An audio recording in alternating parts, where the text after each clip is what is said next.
Welcome into Friday Night Football, brought to you by Steve's Hometown Toyota in Ontario. What a night. By the way, we got some upsets. It's the month of October. The playoff races are heating up, but there was no better matchup tonight than the 5A classification showdown between undefeated Meridian and Eagle, who has looked really good so far this season. For more on that, we welcome in Will Hall, who was there tonight. Will, this one, a big-time showdown. Yeah, JT, it certainly was. Meridian off to a fantastic start, a 3-0 start, the first time the Warriors have done that since 2007. That proved to be a good season for Meridian. They wound up winning the 5A state championship that year. Going on the road to Eagle tonight, let's go ahead and get to the highlights. We're going to pick this one up in the first quarter. Mustangs special teams making plays early. By the way, just a beautiful night for football. Dylan Winkleman, the blocked punt, and it's Brock White that's there for the recovery. JT, I'll send it back over to you for the rest of these highlights. How about this one right here? Eagle hitting the ground running. Jackson Stampley scores the touchdown there, posing for the camera. Why not?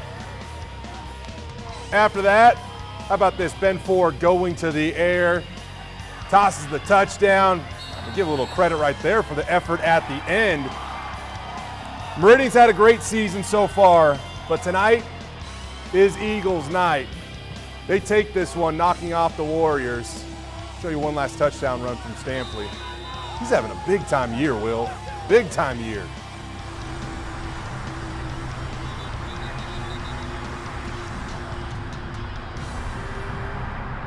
Take it out to Will now for Kuna highlights, visiting Rocky. Hey, sorry JT, sorry about that. My earpiece is it's functioning at a low quality tonight. Yes, as you were saying, Rocky Mountain hosting Kuna. Sean Austin, future Montana State Bobcat. The Cavemen get off to a good start in this one. They would strike first. Austin going to the air to Carter Johnson. That put Kuna ahead 8-0. JT, we'll get it back over to you. All right, more highlights, and Rocky looking very good once again. You know what? Max Lehman's having a phenomenal year, making it look easy right there too. Basically walks into the end zone. That tied it up at 8. After that, it's back to work, and it's Jordan Erickson that right into your living room. Kid's got D1 talent, D1 production too. Looking good. Actually, I'm behind on a highlight. That was Jordan Erickson right before that. Cade Thompson scores right there. Rocky rolls tonight, Will. They remain undefeated on the season. They look very good, and that's probably an understatement at this point. Yeah, absolutely. They keep rolling along, and back over to you for more highlights, it sounds like. Yeah, let's get to some more highlights here. A little afternoon football. Boise High hosting their first game over at hosting their first game in over 60 years. After a 7-touchdown performance last week, Capital quarterback Max Clark looked great. That's Cody Walk going up and mossing the defender. That sets up this. Sean Holstein totes the rock around the right edge to make it 7-0 Capital. Now the Eagles would add on quickly. Next drive, it's Holstein right up the gut again. Then on to the second now. It's Capital's defense making plays. For the second week in a row, we see Girk a stick, Girk a pick. This time it's Justice Del Rio with the INT and nobody in front of him. Social distancing at its finest. Capital gets win number 2 on the season. They shut out Boise 48-0. Up next, we go on over to Borah. The Lions hosting Skyview today. We pick things up in the first. The Hawks get on the board. Clayton Francis had 51 yards rushing today. Here's a few of them. Winds up in the end zone. The keeper there pulls Skyview to within 1 at 7-6. Later in the first, the Lions answer the call this time on defense. They pressure Franson into a bad decision. That's Bradley Toth that makes the diving pick. The Hawks would soon take flight again on offense, though. They take their first lead of the game here in the second. Franson rolls and connects with Hayden Turner for the score. Kind of the Turner point, if you will, turning point. That play on words, not a great one.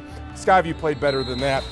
We pick it up in the third. Franson scores again. Skyview beats Borah 27-13. Afterwards, we caught up with head coach Dave Young. Skyview head football coach Dave Young joining us on Friday Night Football tonight. Dave, kind of an awkward late afternoon kickoff over at Borah, but boy, did your boys bounce back from last week's game and handle it well. What went so well for you against the Lions this afternoon? Well, it was a little tough starting the week, getting over that big loss to Capital. They really took it to us. So by Wednesday, I think we started turning the corner, and tonight was just a battle. I mean, Borah took it down the field on the first drive and scored. I think that was like an 8-9 play drive, and right then and there, you're kind of thinking maybe we're not over the Capital game. But our boys are resilient. We only have 30 football players, and they don't really have any other option but to fight and to battle. And that's what they did tonight. Both teams fought really hard. Tough game, a lot of cramping. It was hot, but just a well-fought game on both sides. You look at next week, you venture away from 5A SIC play. You finally found a non-conference game that I feel like you've been searching for a little while now, but you signed up to play Highland, who is always tough. How much of a test will next week be for your team?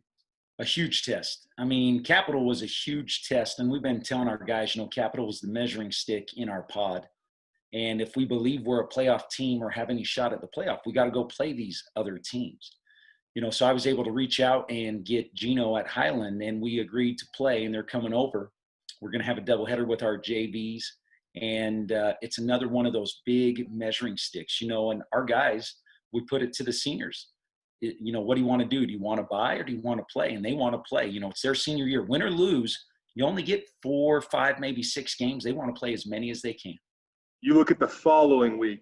It's almost hard not to look ahead just because of the implications riding on the line against Timberline.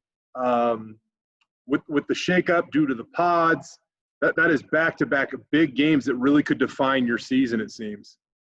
Yeah, for us, if we can go get after Timberline, we'll end up getting the 2nd seed in our pod, and then we'd cross over and play the 5 seed in the other pod to go to the playoffs. And so having that higher seed versus the 3, I mean, we'll be grateful to play either way, but having that higher seed is a little bit better.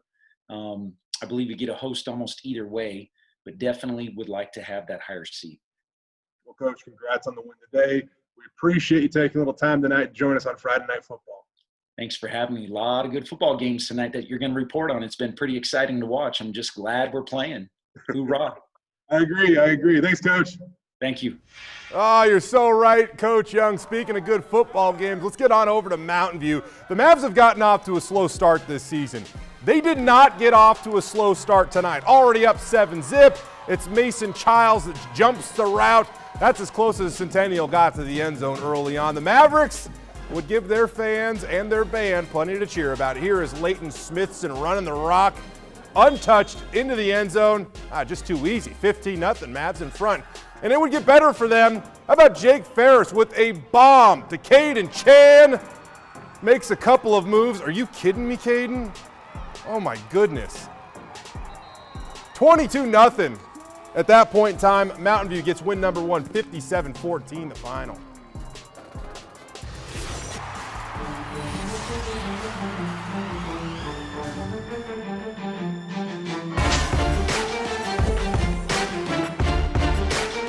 Casey, midway point in the season, the Vallivue football team off to a perfect 5-0 start and just kind of inching their way up the 4A state rankings. What is it about this year's team? Why, in a year of adversity, have you guys been able to click? We've just worked so hard in the offseason, and our team is just, I feel like, so much more different than previous years just because of the work that we put in. Just the type of dog mentality that we all have that just it doesn't matter how many players we have, who has to play both ways, what we got to do. We just go out there and win games, really. I don't know if there's a player in the state that had bigger shoes to fill than you. Lan Larison basically meant the world to Vallivue football over the last 4 years. What has your approach been to replacing such a productive and successful player? Just to go out there and just seize my opportunity, really. I mean, I've been waiting a couple years and learned as much as I could from Lan and just took it in a positive way and just knew that I was going to have to sit for a couple years and just took the advantage of learning different positions, and now finally that I get to play quarterback, just going out there and just taking the opportunity. So how much fun is it for you on a Friday night right now to get out there and be at the controls of this thing? it's awesome, especially since we weren't even sure if we were going to have a season. I'm just so thankful for the district and everybody, especially Vallivue, just keeping us going, and our AD too, fighting for us. And it's just awesome. I love it so much. Fighting kind of like embodies your team's spirit right now.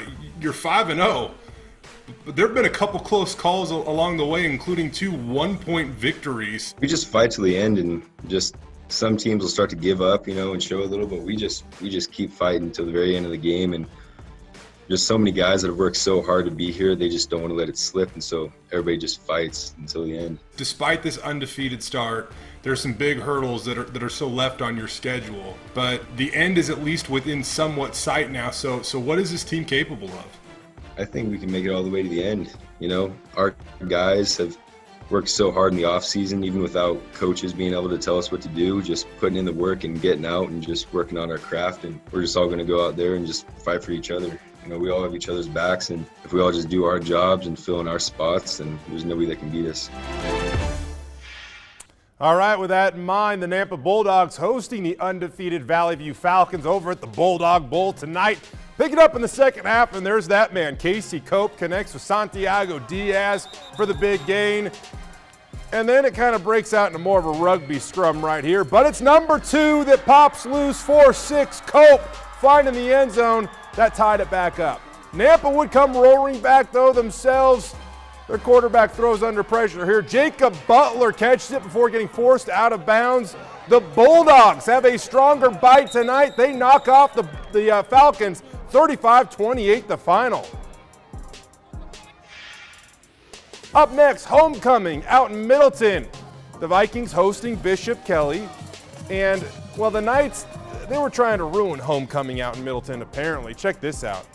Flying into the end zone, the QB keeper gets some. Middleton would counter, though. They go to the air. Sky McClure connects here with Tyler Medeiros for the touchdown. The Knights would score 20 unanswered points from here on out, though. They rally back to knock off Middleton, 27-23. Bishop Kelly with a big win. My goodness. And that brings us, well, to the end of our highlights, Will, and some tightly contested games. And all I know, without looking at the 4A SIC standings, is this is going to get complicated as we head down the stretch, Will. Yeah, JT, I don't envy whoever has to decide on who crowns the 4A SIC champion this fall. Let's start out with Coach Brennan and the Knights going on the road to Middleton. As you said, JT, 20 unanswered points to pull off the big stunning road win. That's a big win coming from behind for Bishop Kelly. Then you go over to Nampa, the Bulldogs. As you said, the Bulldogs, the bigger bite tonight. That's a big-time win. Gives Vallivue their first loss of the season. Ask me now who sits atop the 4A SIC. Honest truth, JT, I couldn't tell you right now. And I should know. I know. You have a Middleton team that I think is very talented, and they got 3 losses, but Vallivue, Bishop Kelly, Nampa all have 1 loss. Emmett's in the thick of it. By the way, I know we reported this on the news at 10 tonight. That game was called at halftime. I'm not going to give any more attention to the reason why it was called at halftime. Check out KTVB.com. But what I want to say is they're searching for answers right now to see if that game actually counts. So we'll have to see. Will, before I let you go, got one more question for you. Is Rocky Mountain good enough to win state this year? They certainly seem like the class of the 5A SIC. They are the only undefeated team left in the 5A SIC after Eagle beat Meridian tonight. Yeah, JT, simple answer for you, yeah, absolutely. Coach Kulig and company, they have things rolling on all cylinders. Offense, defense, let's start with their offense. They can beat you in multitude of ways. Kobe Ward getting things done through the air. He's a fantastic quarterback, leads that offense. And then that rushing attack, you got Max Lehman. Jordan Erickson's kind of that weapon that they bring in from the slot, can run the ball as we saw all of last season as well, just a dynamic weapon. They have a lot of receivers as well, strong offensive line like they always do year in and year out, and then their defense is just really, really stout. Fantastic pass rush. Their linebackers fly to the ball, and their secondary makes plays as well. This team is loaded, as good as any you'll find in the state. Anxious to see next week, as we talked with Coach Young from Skyview, of course, they're hosting Highland. Highland traditionally one of the top programs as well, and we'll be able to get our first glimpse of the Rams. Don't often see them in the regular season at least, so it would be a good chance to see where they stack up with the top teams here in the Valley. Yeah, it's interesting. It will be kind of a barometer, but as we hit the home stretch, you mentioned this a little bit earlier tonight, Will. You were trying to hype candy corn. Candy corn is terrible, and I can only hope that the football we see down the stretch here is nothing like candy corn. Dude, it is so good. Go to Fred Meyer, Target, the dollar store right now. It is just filled aisle to aisle. I mean, yeah, why do you think? Because nobody wants to buy it. Pumpkins. I'm telling you, I will eat it. If I'm the only one in Boise that'll eat it, hey, you know what? I'll own it. Yeah. I love candy corn, as you know, JT. Hey, real quickly, can we? I want to chat Capital and the Boise School District schools.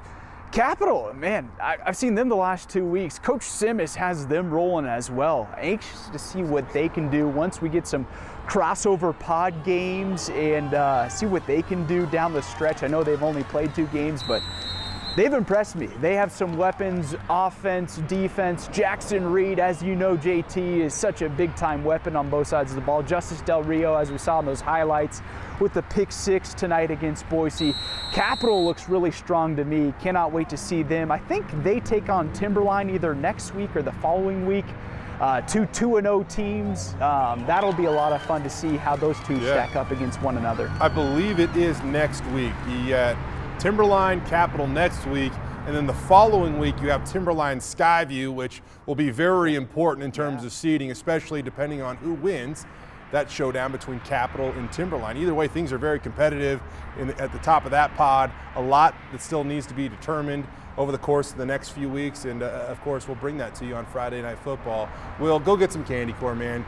4 games for the 3rd straight week, I think, right? Is that right? Who cares? No worries. You deserve some candy corn tonight, buddy. We appreciate it.